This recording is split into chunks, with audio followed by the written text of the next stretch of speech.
Я проживаю на территории санатория Беларусь, которая нарисовала у нас в Республике России.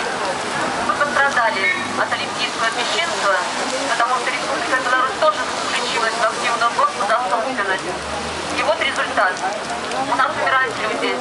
На их месте, на месте их дач, которые снесены, строятся апарт-отели, президента Белоруссии, фуникулеры, гостиничные домики на 5 звезд. Это буйство денег. Деньги в Белоруссии есть. Не хватило денег только на нас, переселенцев. Реконструкция территории. Что мы видим? 5 лет. Время договор.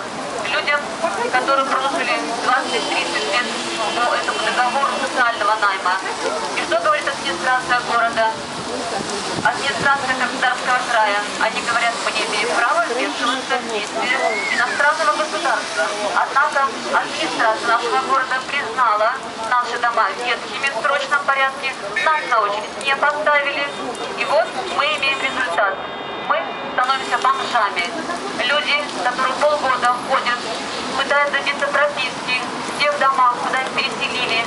И они не могут этого сделать. Маленькие дети, женщины, которым уже 80 лет исполнилось, они не получают медицинскую помощь, не получают ничего, что должны были получать по своему статусу.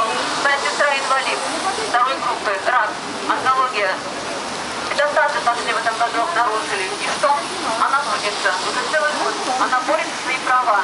Скажите, сколько можно допускать такие действия со стороны администрации города, Краснодарского края? Мы ходим по инстанциям, по чарах лучей, наше любимое место посещения. И что? Посылают обратно сюда же, на место.